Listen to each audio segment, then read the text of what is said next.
আখিরাতের প্রতি ঈমান বা ঈমান বিল আখিরাহ এর একটা পার্ট বা অংশ হলো মিজানে বিশ্বাস করা।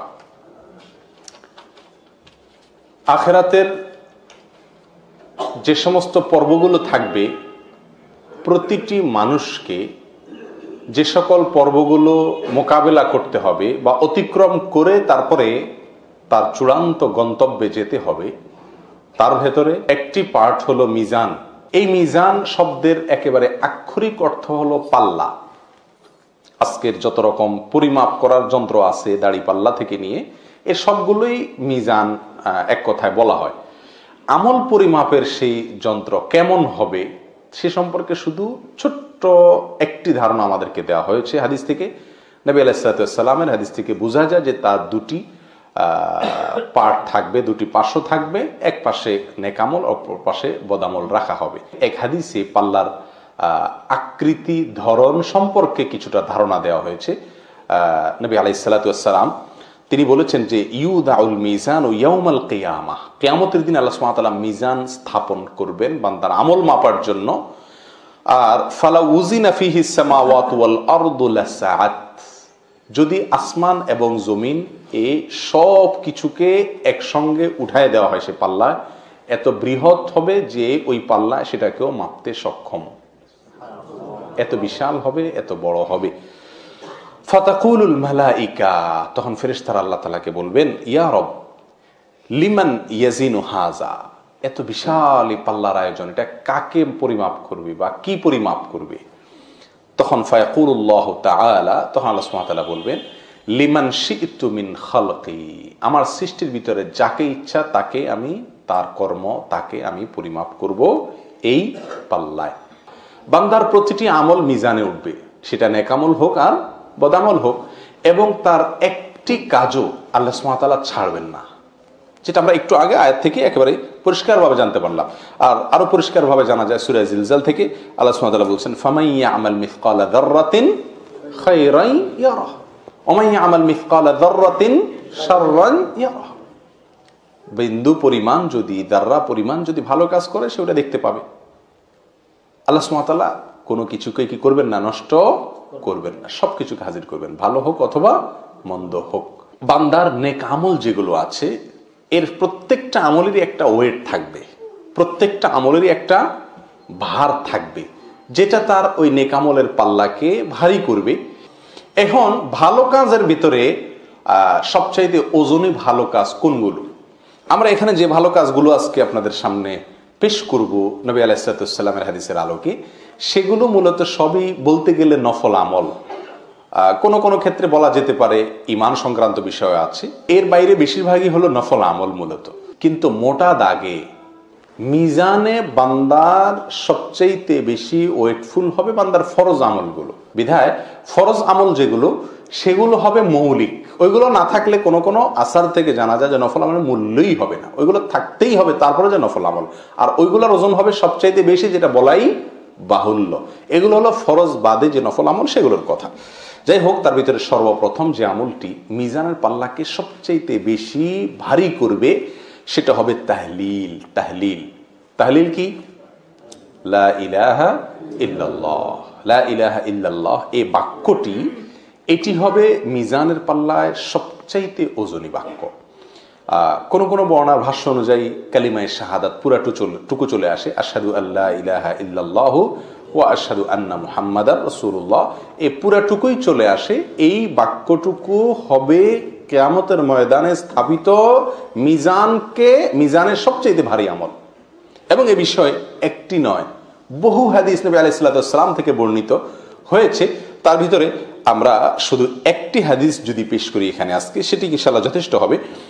সুনানে তিরমিজি এবং মুসনাদ আহমদে বর্ণিত হয়েছে, নবী আলাইহিস সালাম বলেছেন যে কিয়ামতের দিন আল্লাহ সুবহানাহু ওয়া তাআলা একটি লোককে ডাকবেন সমস্ত সৃষ্টি জগতের সামনে, সকলের সামনে উপস্থিত করে আল্লাহ সুবহানাহু ওয়া তাআলা তার 99টি বদামল নামা পেশ করবেন।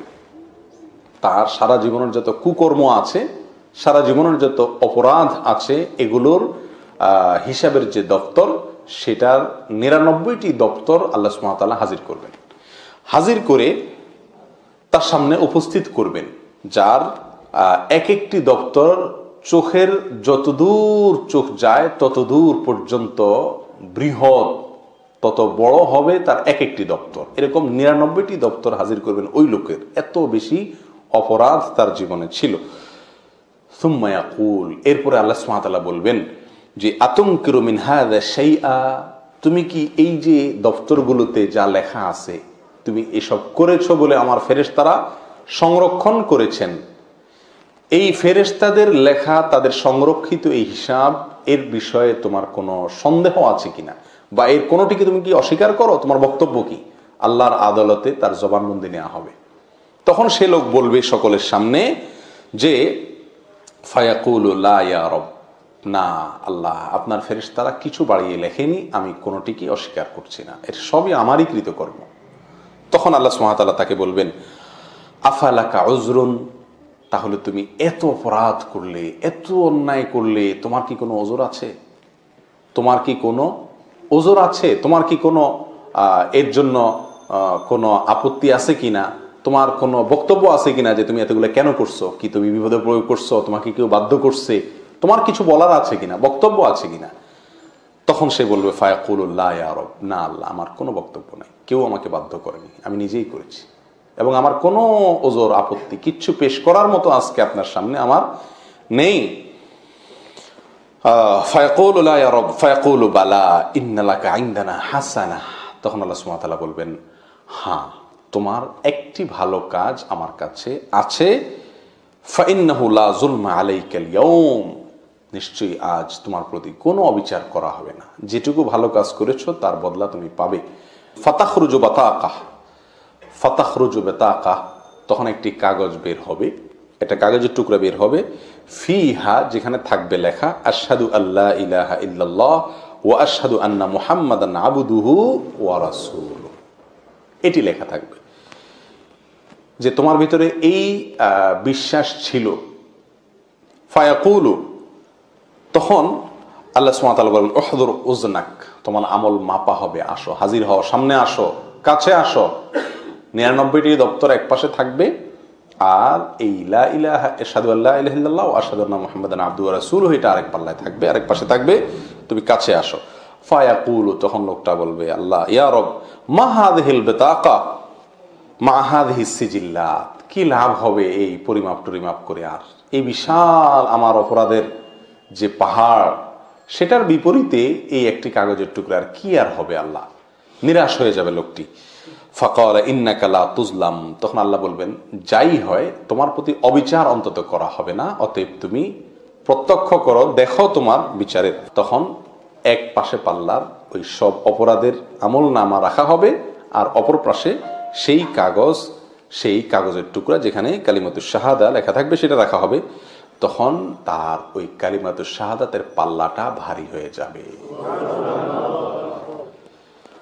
প্রিয় ভাই, এই হাদিস থেকে জানা যায়, পরিষ্কারভাবে বোঝা যায়, বান্দার সবচাইতে ওজনী আমল হলো লা ইলাহা ইল্লাল্লাহ এর আমল। এখন কথা হলো, তাহলে তো এই হাদিস থেকে আমরা একটা বার্তা পেয়ে যাচ্ছি যে যত অপরাধী করা হোক পাহাড় সমপরিমাণ হয়ে যাবে, কোনো সমস্যা নাই, শুধুমাত্র লা ইলাহা ইল্লাল্লাহ জিকির সকাল সন্ধ্যা চালাইতে হবে, বলতে হবে বেশি বেশি করে, ব্যাস। ওই বেটার মাত্র একটা কাগজের টুকরা ছিল, আমরা কাগজ ভরে ফেলবো বলতে বলতে, কি বলেন? তাহলে তো বোধহয় রক্ষা হয়ে যাবে নাকি? না ভাই, হিসাব এত সহজ নয়। এখানে সেই লোকটির বিস্তারিত কোনো বিবরণ নবী আলাইহিস সালাম পেশ করেননি, হাদিসে শুধু এইটুকু বলা আছে। এখানে কি লোকটার ওই আশহাদু আল্লা ইলাহা ইল্লাল্লাহ ওয়া আশহাদু আন্না মুহাম্মাদুর রাসূলুল্লাহ, মুহাম্মাদান আবদুহু ওয়া রাসূলুহু, এটা সে মুখে বলছে আর তাতে মুক্তি পেয়ে গেছে, ব্যাপারটি সেরকম? নাকি এর ঈমানটুকু তার কাছে অনেক হাই লেভেলের ছিল, সেজন্য সে রক্ষা পেয়ে গেছে? নাকি আল্লাহ সুবহানাহু ওয়া তাআলা রহম করে তার এটার ওজন আরো বাড়িয়ে দিয়ে তাকে রক্ষা করেছেন? এর বিস্তারিত কোনো বিবরণ আমাদেরকে হাদিসে নবী আলাইহিস সালাম দেন নাই। বিধায় শুধুমাত্র লা ইলাহা ইল্লাল্লাহ বলবো, আর যত কুকর্ম আছে সব করব, এর কোনো সুযোগ নাই। তওবার ব্যাপারটাও এরকম। আমরা যখন অনেকে তওবার ফজিলত শুনি, তওবা সংক্রান্ত হাদিসগুলো শুনি, তখন আমরা অনেকে মনে করি যে তাহলে তো মোটামুটি ডাইন বাম যে সমস্ত আকাম কুকাম করার আছে সেগুলো তো চালানো যেতে পারে, কারণ আল্লাহ তো ক্ষমাশীল। এবং অনেকে বলেও আমাদের সমাজে, আল্লাহ মাফ করুন, অপরাধ করে আবার নির্লজ্জের মতো দুঃসাহসিকতা দেখায় বলে যে আল্লাহ ক্ষমাশীল। এরা আল্লাহর ক্ষমাশীলতার গুণের কথা শুনছে, কিন্তু আল্লাহর কাহার এই গুণের কথা শুনেনি। আল্লাহ সুবহানাহু ওয়া তাআলা যে কাহার, আল্লাহ যে জব্বার, আল্লাহ কাহার এর রূপ কেমন হবে, আল্লাহর জব্বারের চিত্র কেমন হবে, এই সম্পর্কে এই আল্লাহর বান্দার ধারণা নাই। সেজন্য তিনি তওবার উপরে ভর করে জেনে শুনে সজ্ঞানে কি করছেন, অপরাধ করছেন। প্রিয় ভাই, বিষয়টি হলো ওই ব্যক্তির মতো যে ব্যক্তির কাছে চাকু আছে, আবার হাত কাটা গেলে, পাও কাটা গেলে সেটা সঙ্গে সঙ্গে ভালো হওয়ার মতো বা রক্ত বন্ধ হওয়ার মতো মলমও আছে। এই মলম আছে দেখে কোনো বুদ্ধিমান মানুষ চাকু দিয়ে নিজের শরীর কাটবে না। মলমটা হলো কেটে গেলে অজান্তে, অসতর্কতায় যদি কেটে যায় সেখানে মলম ব্যবহার করে। এটা হলো জ্ঞানীদের কাজ, সুস্থ মানুষের কাজ। আর অসুস্থ এবং অজ্ঞানী লোকদের কাজ, মূর্খদের কাজ, বোকা মানুষের, নির্বোধ মানুষের কাজ হলো যে তিনি কি করবেন, মলম যেহেতু আছে সেহেতু তিনি চাকু ব্যবহার করেন, যে মলম যেহেতু আছে তাহলে এটা কেটে নেই। এটা পৃথিবীর কোনো বুদ্ধিমান মানুষ করবে না। অর্থাৎ তওবা আছে সেজন্য আমি কুকাম করে নিব, লা ইলাহা ইল্লাল্লাহর পাল্লা দিয়ে আল্লাহ আমার ভারী করে দিবে, ব্যাপারটা এত সহজ নয়। প্রিয় বন্ধু, আখিরাতে নাজাতের জন্য কোন একটি আমলের প্রতি ভর করা, ভরসা করে বসে থাকা, এর চাইতে বা দু চারটি আমলের প্রতি ভরসা করে বসে থাকা, এর চাইতে নির্বুদ্ধিতা, এর চাইতে বোকামি আর কিছুই নয়। তার মানে এই লোকটা আল্লাহ সুবহানাহু ওয়া তাআলার যে আসমা এবং সিফাতের প্রতি যে ইলম অর্জন করা জরুরি ছিল তার ঈমানের জন্য, তাওহীদুল আসমা ওয়াস সিফাত এর পয়েন্টে এসে এই লোকটি এত দুর্বল যে আল্লাহ সুবহানাহু ওয়া তাআলার প্রতিটি নামের যে বিস্তারিত বিশ্লেষণ আছে সেগুলো সম্পর্কে তার ধারণা নাই, অথবা সে বিষয়ে ঈমান নাই। না থাকার কারণে দু চারটি আমলের উপরে ভর করছেন। সবচেয়ে বড় কথা হলো, আমরা যত আমলের কথা শুনি আখিরাতে নাজাতের জন্য, প্রিয় বন্ধু, সে আমল রব্বুল আলামিনের কাছে যে মাকবুল হবে সেই গ্যারান্টি আমাদেরকে কে দিল? যদি আল্লাহ একটাও কবুল না করেন তখন রক্ষাটা কি? এই জন্য একজন ব্যাকুল, একজন সর্বহারা মানুষ সর্বশান্ত হওয়ার পরে তার বাঁচার জন্য, তার মুক্তির জন্য যত সম্ভাব্য উপায় হতে পারে তার প্রতিটি উপায়কে সে ধরার চেষ্টা করে। ঠিক না বেঠিক? ঈমান বিল আখিরাহ, ঈমান বিন নার, ঈমান বিল জান্নাত, এগুলো যদি আমাদের মধ্যে পূর্ণ মাত্রায় থাকে, এটার মিটার যদি অনেক উঁচু মাপের থাকে, তাহলে আমরা এই ছেলে মানুষই করব না। অর্থাৎ দু চারটি আমল পেলাম তাহলে তো মুক্তি সহজ হয়ে গেল, ব্যাপারটিকে এত ছোট, এত হালকা মনে করব না। বরং চাতক পাখির মতো চেয়ে থাকব কোন আমলটি আমাকে মুক্তির জন্য পথ দেখায়, কোন আমলটি আমার নাজাতকে ত্বরান্বিত করে, যেটি পাবো, যে হাদিস থেকে পাবো, যে আয়াত থেকে পাবো, যেই জায়গা থেকে পাবো, হুমড়ি খেয়ে সেটাকে আঁকড়ে ধরবো। এটা হলো একজন এরকম ইমানদারের কাজ, যেই ইমানদার আখিরাতের প্রতিটি বিষয়ের প্রতি তার ইমানের মাত্রা অনেক হাই লেভেলের। আল্লাহ তাআলা আমাদেরকে সেরকম মাপের ইমানদার হওয়ার তৌফিক দান করেন। প্রিয় ভাই, তাহলে লা ইলাহা ইল্লাল্লাহ এই বাক্যটি, এই হাদিস একটি আমরা মাত্র পেশ করলাম কারণ সময় অল্প। এ বিষয়ে বহু হাদিস আছে যে হাদিসগুলোকে একসাথ করলে যার সামারি, যার সারসংক্ষেপ আমাদের সামনে চলে আসে যে এই হাদিস, এই লা ইলাহা ইল্লাল্লাহ এই বাক্যটি মিজানের পাল্লাকে ভারী করবে। এখন কি এই বাক্য মুখে বললেই ভারী হয়ে যাবে মিজানের পাল্লা, নাকি এই বাক্যের বিশ্বাস নিজের ভিতরে ধারণ করতে হবে? এই বাক্যের বিশ্বাসকে পরিপূর্ণ মাত্রায়, সহি, সম্পূর্ণ বিশুদ্ধভাবে নিজের ভিতরে ধারণ করতে হবে। এটাকে ধারণ করার পরে যত মুখে বলবো তত বেশি সেটা ওয়েটফুল হবে ইনশাআল্লাহ। অর্থাৎ তাওহীদকে যত মজবুত করতে পারবো, তাওহীদের যত প্রকার আছে, সেটা তাওহীদুর রুবুবিয়্যাত হোক, তাওহীদুল আসমা ওয়াস সিফাত হোক, তাওহীদুল উলুহিয়্যাহ হোক, সমস্ত প্রকার তাওহীদকে পরিপূর্ণ মাত্রায় মজবুত করে, সুদৃঢ় করে আমি মুখে যত বলতে থাকবো তত ফায়দা হতে থাকবে। এখন যদি একজন মাজারে সেজদা করে, একজন শিরকে আকবারে লিপ্ত থাকে, আবার এদিকে মুখে তিনি লা ইলাহা ইল্লাল্লাহ দনিকে 1000 বার পড়ে, তাহলে কি বলেন? মাছা নাই তার বুধবার, ইমানই নাই, আবার আমল পরিমাপ করে জান্নাতে যাওয়ার প্রশ্ন তো বহুত পরে। প্রিয় বন্ধু, সেজন্য তাওহীদকে মজবুত করার পরে যত বেশি লা ইলাহা ইল্লাল্লাহ এই দোয়া, এই জিকির যত বেশি বান্দা করতে থাকবে, তত বেশি ইনশাআল্লাহ তার মিজানের পাল্লাকে কি করবে? এই আমলটি ভারী করবে। নাম্বার 2, তাসবিহ, তাহমিদ, তাহলিল, তাকবীর। 4টি জিনিস, 4টি জিকির একসঙ্গে। তাসবিহ, তাহমিদ, তাহলিল, তাকবীর, এই 4টির মিশেলে জিকির, এটিও মিজানের পাল্লাকে অনেক বেশি ভারী করে। এবং এ বিষয়ে আবু হুরায়রা রাদিয়াল্লাহু তাআলা আনহু বর্ণিত সহিহ বুখারীর সর্বশেষ হাদিস, ইমাম বুখারী রাহিমাহুল্লাহ তার বুখারীর ঐতিহাসিক কালজয়ী এই হাদিস সংকলনের গ্রন্থকে একেবারে শেষ করেছেন যেই পর্ব দিয়ে, তার ভিতরে এই হাদিসটি। নবী আলাইহিস সালাতু ওয়াস সালাম বলেছেন, কালিমাতানে খাফিফাতানে আলাল লিসান, 2টি বাক্য যেটা মুখে অত্যন্ত সহজে উচ্চারণযোগ্য, একেবারে খুব সহজে অল্প সময় উচ্চারণযোগ্য। হাবিবাতান ইলার রহমান, রহমানের কাছে অত্যন্ত প্রিয়। ফাকিলাতান ফিল মিজান, মিজানের পাল্লায় অনেক ভারী। এটা হলো আমাদের পয়েন্ট। মিজানের পাল্লায় এই 2টি বাক্য ভারী হবে। নবী আলাইহিস সালাতু ওয়াস সালাম বলেছেন, সহিহ বুখারীর হাদিসে আসছে। আর সে বাক্যগুলো কি? সুবহানাল্লাহি ওয়া বিহামদিহি, সুবহানাল্লাহিল আযীম। এখানে আমরা তাসবিহ পেলাম এবং তাহমিদ পেলাম, 2টি পয়েন্ট পেলাম। আমরা 4টি জিকিরের কথা বলেছি যেগুলো মিজানের পাল্লায় আমাদের নেকামলকে অনেক ভারী করবে। তার ভিতরে এই তাসবিহ এবং তাহমিদ এখানে পেয়ে গেলাম, সুবহানাল্লাহ এবং আলহামদুলিল্লাহ। আলহামদুলিল্লাহ প্রসঙ্গে পৃথক একটা স্বতন্ত্র হাদিস আছে, যেটা আমরা অনেকে জেনে থাকবো, যেটা সহিহ মুসলিমে আসছে। নবী আলাইহিস সালাতু ওয়াস সালাম বলেছেন, আবু মালিক আল আশআরী রাদিয়াল্লাহু তাআলা বর্ণনা করেছেন যে, আত-তুহুরু শাতরুল ঈমান ওয়াল হামদুলিল্লাহি তামলাউল মিজান। আলহামদুলিল্লাহ এই বাক্যটি মিজানকে পরিপূর্ণ করে দিবে, ভরে দিবে একেবারে। তাহলে বোঝা গেল এই তাসবিহ, তাহমিদ, তাকবীর, তাহলিলের ভেতরে তাহলিল 1 নম্বরে আছে, এটা তো গেলেই আমরা তাহলিলের কথা। আর বাকি 3টার ভেতরে তাহমিদ, এটার গুরুত্ব অপরিসীম, এটা মিজানের পাল্লাকে ভরে দিবে। তাহমিদের আমল কত সহজ আমল, কোনো বসে করার দরকার নাই, নির্দিষ্ট সংখ্যায় যখন করার কথা আছে তখন বলবো, বাকি যেখানে নির্দিষ্ট সংখ্যা নাই সেখানে আমি উন্মুক্তভাবে স্বাধীনভাবে বলতে পারছি। প্রতিটি কাজে যদি আমি, প্রতিটি পাও ফেলতে যদি আমি আলহামদুলিল্লাহ বলি, প্রতিটি লোকমা আমি আলহামদুলিল্লাহ বলি, প্রতিটি ভালো কাজে আমি আলহামদুলিল্লাহ বলি, মাঝে মধ্যে আলহামদুলিল্লাহ বলতে থাকি, তাহলে খুব সহজেই আমার নাজাতের রাস্তা ত্বরান্বিত আমি করতে পারি ইনশাআল্লাহ।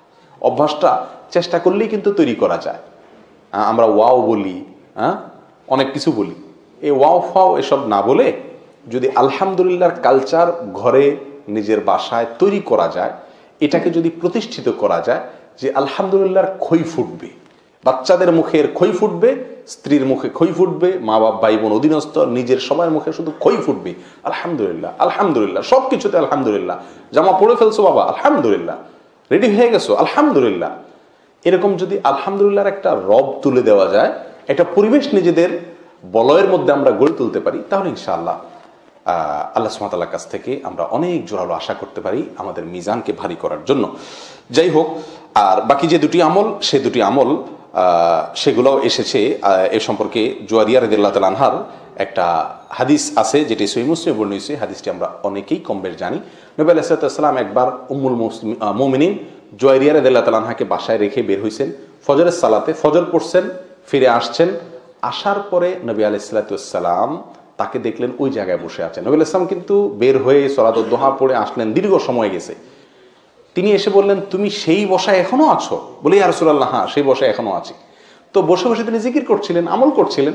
নবী আলাইহিস সালাতু ওয়াস সালাম তাকে বলেছিলেন, উম্মুল মুমিনিন জুয়ারিয়াকে, দেখো তুমি এতক্ষণে যত আমল করলে, যত জিকির করলে, যত দোয়া করলে, আমি 4টি মাত্র বাক্য 3 বার আমি পাঠ করে যেই পরিমাণ সওয়াবের ভার আমি তৈরি করেছি, আল্লাহর কাছে জমা রেখেছি, সঞ্চয় করেছি, তোমার এই পুরো সময়ের নেক আমলের চাইতে ওইটা ভারী। সুবহানাল্লাহি ওয়া বিহামদিহি আদাদা খালকিহি ওয়া রিদা নাফসিহি ওয়া জিনাতা আরশিহি ওয়া মিদাদা কালিমাতিহি। 4টি বাক্য, সুবহানাল্লাহি ওয়া বিহামদিহি আদাদা খালকি, অর্থাৎ আল্লাহর পবিত্রতা এবং প্রশংসায় বর্ণনা করছি তার যত সৃষ্টি জগতের যত সদস্য আছে, 18,000 মাখলুকাত না, যত আছে তত পরিমাণে, ওয়ারিদা নাফসি, এবং তত পরিমাণে যত পরিমাণ হলে আল্লাহ সন্তুষ্ট হয়ে যান, অত পরিমাণে আল্লাহর আমি পবিত্রতা এবং প্রশংসা বর্ণনা করছি। ওয়াজিনাতা আরশি, 3 নম্বর হলো আল্লাহর আরশের ওজন পরিমাণে আল্লাহর প্রশংসা এবং পবিত্রতা বর্ণনা করছি। 4 নম্বর অমিদাদা কালিমাতিহি, আল্লাহর যত কালিমাত আছে, তার যত কালি আছে সেটার সম পরিমাণে, ওটা লিখতে যত কালির প্রয়োজন হবে সেটার সম পরিমাণে আমি আল্লাহর পবিত্রতা এবং প্রশংসা বর্ণনা করছি। প্রিয় বন্ধু, এই আমলটি আজ থেকে আমরা যারা অভ্যাস আছে আলহামদুলিল্লাহ তো ভালো, আর যাদের অভ্যাস নেই তারা করে নি, সকালে ফজরের পরে এবং সন্ধ্যায় 3 বার করে সুবহানাল্লাহি ওয়া বিহামদি আদদা খালকি ওয়া রিদা নাফসি ওয়া জিনাতা আরশি ওয়া মিদাদা কালিমাতি। করবো তো ইনশাআল্লাহ, একেবারে পাক্কা প্রতিজ্ঞা করে নেই, আমাদের প্রিয়জনদেরকে শিখাই দিই ইনশাআল্লাহ বিদিনিল্লাহ। তাহলে এই বাক্যের ভিতরে ওই যে তাকবীর, তাহমিদ, তাহলিল এগুলো আছে। 3 নম্বর আমল হলো 5 ওয়াক্ত সালাতের পরে যে সমস্ত জিকিরগুলো আছে, দোয়াগুলো আছে, সেগুলোকে নিয়মিত করা এবং করার চেষ্টা করা। আমরা তো হুট করে সালামটা ফিরে দিতে পারলেই দৌড় দিয়ে কখন যাব, বাঁচাবো সেই চেষ্টা করি, যান বাঁচানোর চেষ্টা করি। অথচ এই 5 ওয়াক্ত ফরজ সালাতের পরে যে আমলগুলো আছে, জিকিরগুলো, তাসবিহগুলো, এগুলোর গুরুত্ব অপরিসীম। এই বিষয়ে একটি বর্ণনা আমরা শুধু আজকে পেশ করি, চলো যে আবু দাউদ, মুসনাদ আহমদ, তিরমিজি, নাসাই, ইবনে মাজাহ ইত্যাদিতে বর্ণিত হয়েছে। সহিহুত তারগিব তারহিব আল্লামা আল বাইহাকি হাদিসটিকে সহিহ বলেছেন। আব্দুল্লাহ ইবনে আমর রাদিয়াল্লাহু তাআলা আনহু বর্ণনা করছেন নবী আলাইহিস সালাম থেকে, তিনি বলেছেন যে 2টি অভ্যাস আছে বান্দার, এটা যদি কোনো মুসলিম বান্দা সংরক্ষণ করে, এটাকে নিয়মিত করে, এটাকে ধরে রাখে, কন্টিনিউ করে, এটাকে না ছাড়ে, তাহলে সে জান্নাতে প্রবেশ করবেই। তার জন্য জান্নাতে প্রবেশ করা সহজ হবে, জান্নাতে সে প্রবেশ করবেই। এবং সেই 2টি আমলের দোনোটি আমল অত্যন্ত সহজ, অত্যন্ত সহজ। অথচ নবী আলাইহিস বলছেন যে খুব কম মানুষই সে কাজটা, সে আমলগুলো করে। কি সেটা? প্রত্যেক সালাতের পরে 10 বার করে সে তাসবিহ পাঠ করবে, সুবহানাল্লাহ বলবে, ওয়াহমাদু 10 10 বার করে তাহমিদ করবে, অর্থাৎ আল্লাহর প্রশংসা আলহামদুলিল্লাহ এটা বলবে, আর 10 বার করে তাকবীর পাঠ করবে, অর্থাৎ আল্লাহু আকবার বলবে। তাহলে 30 বার যদি প্রত্যেক ওয়াক্তে হয়, তাহলে 5 ওয়াক্তে হবে 150 বার। নবী সাল্লাল্লাহু আলাইহি ওয়াসাল্লাম বলছেন যে ফাযাকা খামসুনা ওয়া মিআ বিল লিসান, মুখে সে 150 বার বলল দিনে, ওয়া আলফুন ওয়া খামসুমিআ ফিল মিজান, সে আখিরাতে মিজানের পাল্লায় গিয়ে এটাকে 1,500 পাবে। সুবহানাল্লাহ, এই 150কে সে 1,500 সেখানে পাবে। যাই হোক, এই হাদিসে আরো অংশ আছে, আপনার শোয়ার সময় 33 বার সুবহানাল্লাহ, 33 বার আলহামদুলিল্লাহ, 34 বার আল্লাহু আকবার, সেটার কথাও আছে। সেটাও যদি কেউ পড়ে তাহলে সেটাও সমহারে মিজানের পাল্লায় সে অতিরিক্ত আল্লাহ সুবহানাহু ওয়া তাআলার কাছে পাবে। তাহলে এটি একটি আমলের কথা বলা হয়েছে। এর বাইরেও যত আমল আছে 5 ওয়াক্ত সালাতের প্রত্যেকটা ফরজ সালাতের পরে সেগুলোকে, জিকিরগুলোকে, দোয়াগুলোকে বেশি বেশি করলে মিজানের পাল্লা ইনশাআল্লাহ এটা ভারী হবে। নাম্বার 4, সন্তান যদি ছোট অবস্থায় মারা যায় আর বাবা যদি সবর করতে পারেন, বাবা মা যদি সবর করতে পারেন, তাহলে এই আমলটি যে সবর করলেন, এই সবরটি স্পেশালি, যে কোনো সবরই ওয়েটফুল, কিন্তু এই সবরটি স্পেশালি তার মিজানের পাল্লাকে অনেক ভারী করে দিবে। আল্লাহ তাআলা আমাদের কাউকে বিপদ না দেখ, যদি এসে যায় তাহলে সবরের শক্তি আল্লাহ দেখ, সামর্থ্য আমাদেরকে দেখ। এক সাহাবী তার ছোট বাচ্চাকে অনেক ভালোবাসতেন, এত বেশি ভালোবাসতেন, কিছু কিছু বাবা আছেন যারা ভালোবাসাকে লুকাতে পারেন না, প্রকাশ হয়ে যায়, অনেক বেশি ভালোবাসেন সন্তানকে। তিনি তার ছোট শিশুকে নবী আলাইহিস সালামের কাছে নিয়ে আসতেন। তো মসজিদে আসলে মুহূর্তের জন্য, ক্ষণিকের জন্য বাবা এবং ওই ছেলে শিশু পৃথক হতেন না, সারাক্ষণ গা ঘেঁষে ঘেঁষে থাকতেন এবং একে অন্যকে অনেক ভালোবাসতেন। তো একবার জিজ্ঞাসা করা হয়েছে তাদেরকে যে তোমরা এই অবস্থা হয় মসজিদে নববীতে আসলে, তাহলে বাসা বাড়িতে কি হাল, মানে তোমাদের ভালোবাসার মাত্রা, তাহলে এই যে এই মিল, এটা সেখানে আরো কত বেশি হবে। একদিন হঠাৎ লোকটি আসলো, বাচ্চারা তার সাথে আর নাই। নবী করিম সাল্লাল্লাহু আলাইহি ওয়াসাল্লাম তখন জিজ্ঞেস করলেন, কি ব্যাপার, তোমার ছেলে কই? মুখটাও খুব মলিন। তখন বললেন, ইয়া রাসূলুল্লাহ, সে তো মারা গেছে। তো খুব মনে কষ্ট, অনেক আঘাত, ছোট শিশু, আবার যদি খুব আদরের হয় তাহলে তার মৃত্যু, তার বিয়োগ অনেক কষ্টের কারণ। খুব মনে কষ্ট, খুব দুঃখ তার মনে। দুঃখ প্রকাশ করার পরে নবী করিম সাল্লাল্লাহু আলাইহি ওয়াসাল্লাম বলছেন, আচ্ছা তোমার ছেলেটা বেঁচে থাকলে তোমার জন্য ভালো লাগতো, তোমার ভালো লাগতো, আর যদি এই ছেলেটা মারা গেল, কি মনে করো, তুমি যদি মারা যাও এবং তুমি জান্নাতের সামনে যাওয়ার পরে যেই দুয়ার দিয়ে যাও সেই দুয়ার দিয়েই তোমার ছেলে তোমার জন্য দরজা খুলে দেয়, কোনটা ভালো হবে? তো সঙ্গে সঙ্গে বলছি রাসূলুল্লাহ অবশ্যই দ্বিতীয়টা ভালো। সঙ্গে সঙ্গে তার মন ভালো গেছে, ইয়া রাসূলুল্লাহ যদি এই হয় তা আমার আর কোনো দুঃখ নেই, কারণ এই দুনিয়ার মিলন এবং এই দুনিয়ার বিয়োগ, এটা তো বিয়োগও না মিলনও না, এটা তো একেবারেই সাময়িক। আমাদের আসল আমাদের মিলন হবে জান্নাতে, যার পরে আর ছুটা হওয়ার কোনো সুযোগ থাকবে না। আর আসল বিচ্ছেদ আর বিয়োগ তো মৃত্যু না, এটা তো সাময়িক বিয়োগ, মৃত্যু দেখা তো হবেই। আসল বিয়োগ তো হবে সেদিন যেদিন দুজন দুই পথের যাত্রী হয়ে যাবে চিরকালের জন্য। সেদিন যে বিচ্ছেদ হয়ে যাবে, একজন যদি জাহান্নামমুখী আর একজন জান্নাতমুখী হয়, তাহলে সে বিচ্ছেদ হবে আসল বিচ্ছেদ। তো আমি যদি আমার শিশুকে জান্নাতে পাই এবং সে আমাকে ওয়েলকাম করার জন্য জান্নাতের দুয়ার খুলে অপেক্ষা করে, ইয়া রাসূলুল্লাহ, তাহলে এই কষ্ট সহ আমার জন্য একেবারেই সহজ হয়ে গেল। প্রিয় বন্ধু, তো এই আমলটি অনেক বেশি ওয়েটফুল। আল্লাহ যদি তার কোনো বান্দাকে মুসিবত দেন, আমাদের কোনো ভাইকে মুসিবত দেন, কোনো বোনকে মুসিবত দেন, আল্লাহ তাআলা তাদেরকে সবরের শক্তিও দান করুক। প্রিয় ভাই, এই বিষয়ে মুসনাদ আহমদের একটি হাদিস, যেটি সহিহ সিলসিলা সহিহাত আল্লাহ রাহিমাহুল্লাহ উল্লেখ করেছেন, নবী আলাইহিস সাল্লাতু ওয়াস সালাম বলেছেন, বাহ বাহ খামসুন মা আথকালুহুন্না ফিল মিজান। ওয়াহ ওয়াহ, আমরা বলি না এই জাতীয় যে 5টি আমল আছে যেগুলো মিজানে সবচেয়ে ভারী হবে, তার ভিতরে ওই যে লা ইলাহা ইল্লাল্লাহ, আল্লাহু আকবার, সুবহানাল্লাহ, আলহামদুলিল্লাহ 4টি, আর ওয়াল ওয়ালাদুস সালিহ ইয়াতাওয়াফা ফায়াহতাসিবুহু ওয়ালিদুহু। কারো যদি ছোট শিশু মারা যায় বা কোনো সন্তান মারা যায়, ছোট হোক বড় হোক, সে যদি সে কষ্টকে হজম করে, ধৈর্য ধারণ করে, আল্লাহর কাছ থেকে আজর পাওয়ার আশায়, তাহলে সে এই বিনিময় পাবে। আজকাল অবশ্য মানুষ অনেক আলহামদুলিল্লাহ সচেতন হয়ে গেছে, মারা গেলে হাউতাশ করে কান্নাকাটি, যেটা নিষেধ, সেই পর্যায়ে মানুষ খুব কমই যায়।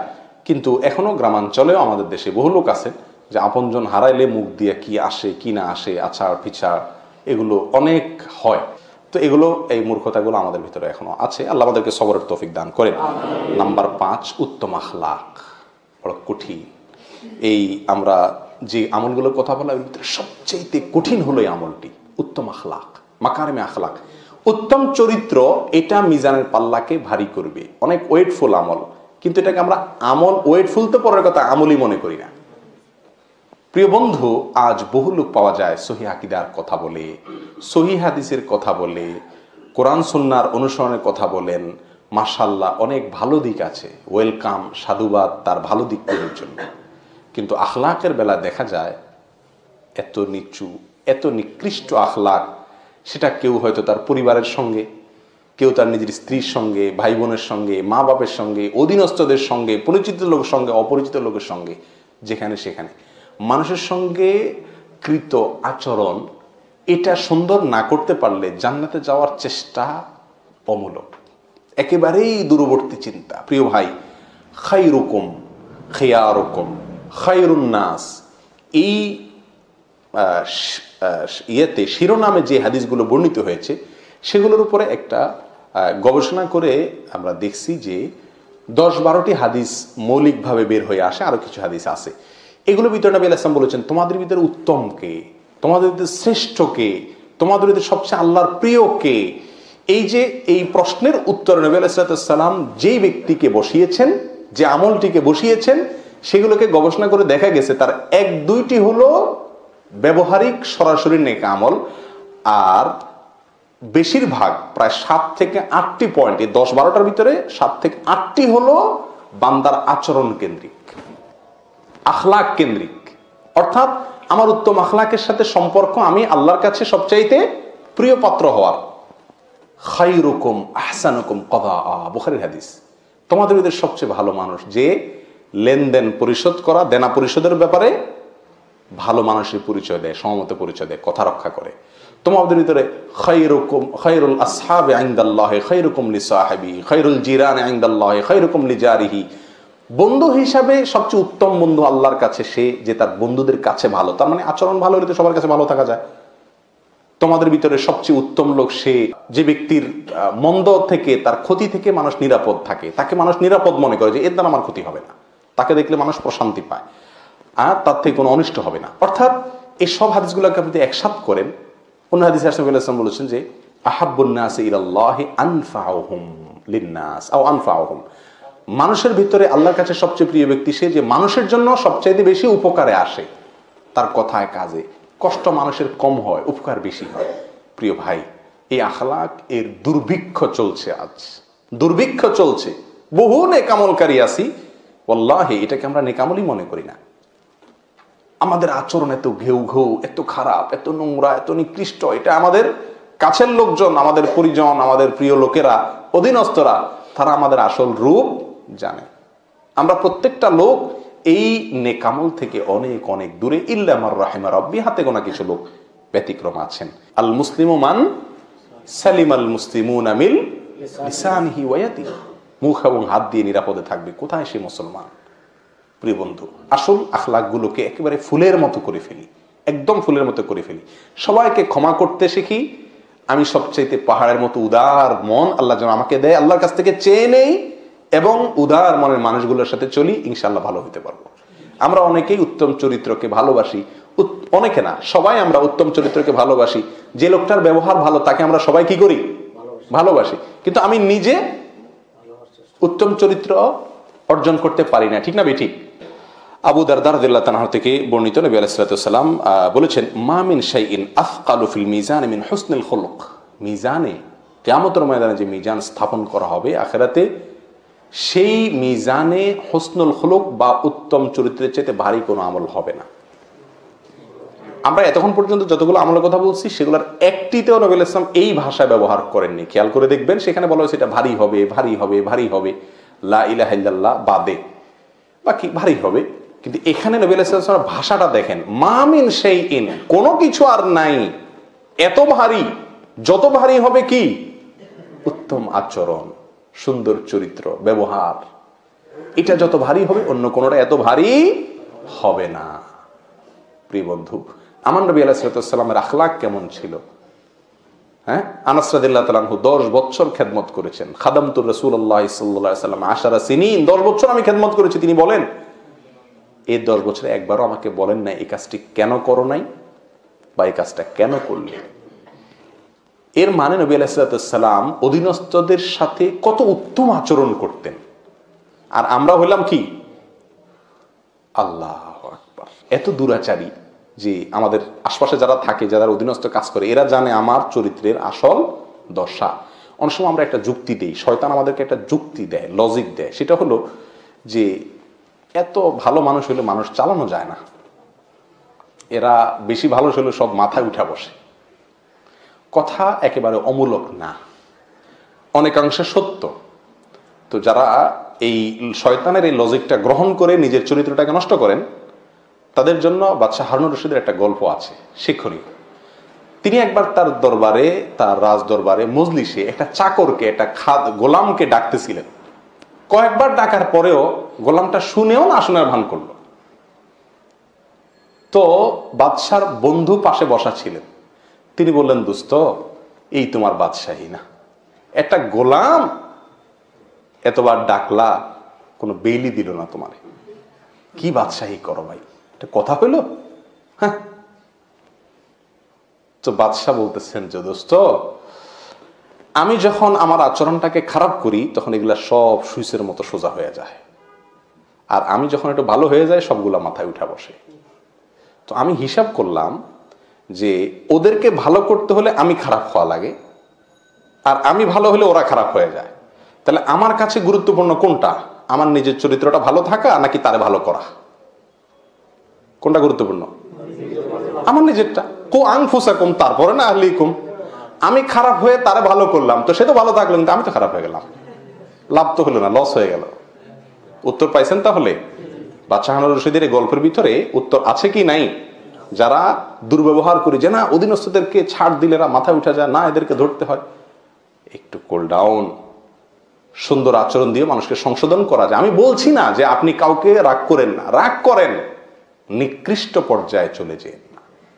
গালমন্দ, মুখ খারাপ, অনেক ভালো ভালো মানুষও আমরা তলে তলে এই কামগুলা করি, মানুষের সামনে না।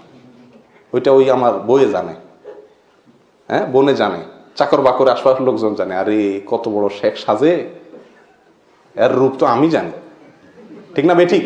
আর এই জন্য চেয়ারম্যান চারিত্রিক সনদপত্র কমিশনার চেয়ারম্যান সাহেব দিবে না, মেম্বার সাহেব দিবে না, কে দিবে? বউয়ে দিবে।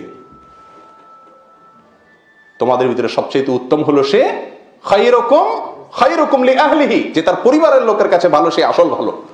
আজকে যা বউরে জিজ্ঞেস করবেন, পরিবারের লোকদের জিজ্ঞেস করবেন যে আসলে ইমানে আমানে বলো আমি কি ভালো কিনা। যদি বলে হ্যাঁ, একেবারে দিল থেকে বলতে তুমি চাইছে তুমি একটা ভালো মানুষ, তাহলে আপনি আসলেই ভালো। আর যদি বলে যে তোমার ভালো রূপ তো আমি জানি, তাহলে বুঝলেন আপনি আর ভালো হতে পারলেন না।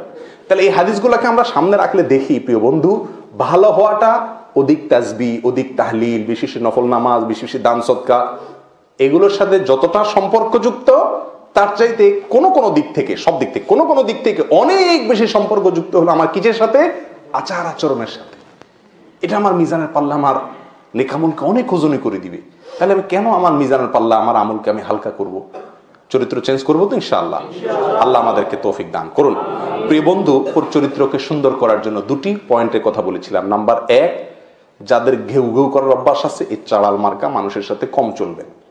ভালো উত্তম ব্যবহারের যে মানুষগুলো আছে তাদের সাথে বেশি চলবেন। ডাইভার্ট করে আপনার ভিতরে ইনশাআল্লাহ ভালো গুণটা আসবে। আর নবী আলাইহিস সালাম যে দোয়া শিখাইছেন সে দোয়াটা আমরা বেশি করবো ইনশাআল্লাহ।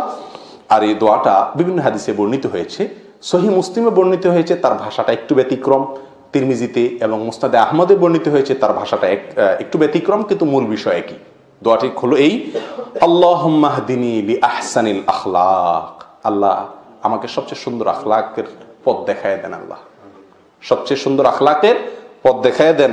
ফাইন্নাহু লা ইয়াহদি লিআহসানিহা ইল্লা আন্ত। কারণ আপনি ছাড়া আর কেউ সুন্দর আখলাকের, সুন্দর আচরণের পথ দেখাতে পারবে না। এখানে পথ দেখানো বলতে একেবারে সুন্দর আচরণকারী বানিয়ে দেওয়া। হেদায়েতের দুটি অর্থ, একটা হলো ইরাআতুত তরিক, আর একটা ইসাইলুল মতলুব, ভিন্ন আলোচনা। এখানে সম্ভবত ইসাইলুল মতলুব উদ্দেশ্য, অর্থাৎ আমাকে ভালো চরিত্র বানিয়ে দেন আল্লাহ। ওয়াসরিফ আন্নি সাইয়্যাহা, আর মন্দ চরিত্র থেকে আমাকে আল্লাহ দূরে সরায় দেন। লা ইয়াসরিফু আন সাইয়্যাহা ইল্লা আন্ত। এই মন্দ চরিত্র থেকে কেউ বাঁচাতে পারে না, রক্ষা করতে পারে না আল্লাহ আপনি ছাড়া। সত্যি সত্যি উত্তম আচরণ আল্লাহর তৌফিক ছাড়া হয় না। অনেকেই চেষ্টা করেন কিন্তু পারেন না। মাথাটা যখন গরম হয়ে যায় তখন আর সব এলোমেলো হয়ে যায়, পরে আফসোস করে, ঠিক না ঠিক? এই জন্য আল্লাহর কাছে এই দোয়ার মাধ্যমে আমরা চেয়ে নিতে পারি, আল্লাহুম্মা হদিনি লিআহসানিল আখলাক ফাইন্নাহু লা ইয়াহদি লিআহসানিহা ইল্লা আন্ত ওয়াসরিফ আন্নি সাইয়্যাহা লা ইয়াসরিফু আন সাইয়্যাহা ইল্লা আন্ত। নাম্বার 6, শেষ আমল হলো জানাজার পরে লাশের পেছনে পেছনে যে দাফন করে শেষ হওয়া পর্যন্ত অপেক্ষা করা। একটি আমল, জানাজা একটি আমল। জানাজার পরে লাশের পেছনে পেছনে কবরস্থান পর্যন্ত যাওয়া, দাফন শেষ হওয়া পর্যন্ত অপেক্ষা করা। এই আমলটা কিন্তু এখন বিলুপ্তির পথে। আমাদের দেশে অনেক কমই দেখা যায়। জানাজায় আমরা অনেকে হাজির হই মাশাআল্লাহ, কিন্তু জানাজার পরে লাশের পেছনে পেছনে যাওয়া কবরস্থান পর্যন্ত, সেটা একান্ত কাছের লোকজন ছাড়া, দায় না থাকলে আমরা যেতে চাই না। অপরিচিত লোকের জানাজার পিছনে আপনি কবরস্থান পর্যন্ত গেছেন, এরকম ঘটনা জীবনে কয়বার হয়েছে? খুব কম লোকই পাওয়া যাবে। কিন্তু সৌদি আরবে আলহামদুলিল্লাহ আমলটা প্রচুর পরিমাণে আমরা দেখি, পাওয়া যায় যে কোনো লোকের ইয়ের পিছনে হাতে সময় থাকলে কবরস্থান পর্যন্ত যে দাফন পর্যন্ত আমরা অপেক্ষা করি। কিসের জন্য? এই সওয়াবের জন্য। এটা অনেক ওয়েটফুল আমল। নবী আলাইহিস সালাম বলেছেন, মুসনাদ আহমদে বর্ণিত হয়েছে, আল্লাহ আলবানী হাদিসকে সহিহ বলেছেন, নবী সাল্লাল্লাহু আলাইহি ওয়াসাল্লাম বলেছেন, মান তাবিআ জানাজাতান হাত্তা ইউসাল্লা আলাইহা, যে ব্যক্তি কোনো জানাজার পিছে পিছে যায়, জানাজার সালাত শেষ হওয়া পর্যন্ত, ওয়াফরগা মিনহা, সালাতের পরে শেষ হলো, ফালাহু কিরাতানি, সে ব্যক্তি 2 কিরাত পাবে। ওয়ামান তাবিআহা হাত্তা ইউসাল্লা আলাইহা ফালাহু কিরাতুন, আর যে ব্যক্তি জানাজার পিছে পিছে লাশের পিছনে যে শুধু সালাত আদায় করার পর্যন্ত থাকলো, সে 1 কিরাত পাবে। ওয়াল্লাযী নাফসু মুহাম্মাদিন বিয়াদিহি লাহু আফকালু ফি মিজানিহি মিন উহুদিন। যারা মদিনায় গেছেন, উহুদ পাহাড় দেখছেন, কি বিশাল, মনে হয় যে পুরো ঘেরা। এই নবী সাল্লাল্লাহু আলাইহি ওয়াসাল্লাম বলছেন, যদি কেউ এই কিরাতের সওয়াব, কিরাত উহুদ পাহাড়কে যদি তার মিজানের পাল্লা উঠিয়ে দেওয়া হয়, যত ওজন হবে, যত ওয়েট হবে, তার চাইতে বেশি তার মিজানের পাল্লাকে ওয়েট করে দিবে তার এই আমলে। লাশের পেছনে পেছনে গেলে 2 কিরাত, আর না গেলে 1 কিরাত। তাহলে পিছনে পিছনে যাওয়া এটা মিজানের পাল্লা আমাদের নেকামলকে ভারী করে দেওয়ার অন্যতম একটি কারণ। আল্লাহ তাআলা আমাদের সকলকে এর প্রত্যেকটি আমলকে বাস্তবায়ন করার তৌফিক দান করুন। আল্লাহ আমাদেরকে কিয়ামতের ময়দানে হাসি মুখে জান্নাতে যাওয়ার জন্য যা যা করা দরকার সেই পথে চলার তৌফিক দান করুন। একেবারে সুইসের মতো সোজা হয়ে চলার তৌফিক দান করুন। উত্তম